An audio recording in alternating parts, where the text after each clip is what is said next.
birthday na Aray nga't habang abala ang aking nanay nari, aking iistorbohin, mga kapukpok. Ako'y bibili ni ng pangkulot. Halos magdabagan Kukulitin ang aking buhok ang nari. aming ginawang party. Masaya, Eh, may pangkawa na kay Diyan. maraming pagkain, maraming bisita. At higit Ay siya mga kapukpok. At ang aking nanay ay palaban. At ang gusto talaga ako'y makulot. Ay siya sige. Tayo sasakay na sa aking Pajero nga rin. Tayo pupunta sa tindahan at bibili tayo ng pangkulot. At di nga ako napapunta sa tindahan ni Aling Emer. Magkano pangkulot?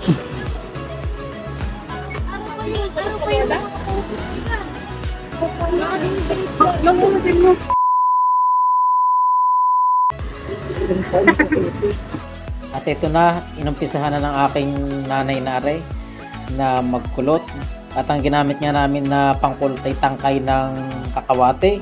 Kaysa naman ay bumili pa ng pangkulot kung saan at order sa mga online, hindi tayo mag-i-improvise na laang.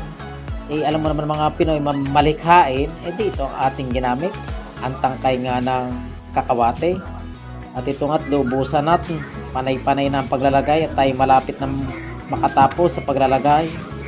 At eto na nga, nakatapos na ng paglalagay ang aking nanay. At yan ang resulta at mamaya natin aalamin. At habang ako nagpapatuyo naman ng aking pinagkulot na ito, ako inusap naman ng kapatid ko na mag-instalasyon sa kanyang bahay. At yun nga, at inistilasyonan ko muna. Ay hindi pa naman ako nakakatapos ng instalasyon na yan Pagkahirap naman hindi naman masuotan talaga ng kawad pagkakapawis ko naman ang aking dinanas din sadyang man tagaktakan. Ay ako naman hindi pa sanay sa amoy ng pangkulot na rin. At hindi pa nga nakakatapos may bigla naman dumating na kliyente. At taring at nagpapasukat ng kanyang bubong. Di kahit na ganyan, di ako'y sumama sa aking kapatid. At nang maipamili na rin ng magawa na. Di tama-tama naman at habang nagpapatuyo, di sa init ng araw. At ito nga't inabot na nga ng gabi bago pa rin nakalag ng aking nanay. Di hindi ko pa rin alam kung ano resulta na rin. Di tinapos lang namin ang hapon na arit ng naku po, papaano gaare. Hindi ko maipakita agad kung anong resulta ng pagkakakulot ng aking inay na are. Siya mga kapukpok at ito na nga. Aba nga naman ang resulta ay kaganda kahit hindi bagay sa akin pagmumukhay. Ako may nasisihan at sadyang kulot nga pala. Ayan nga pala ang mga kuha kong litrato.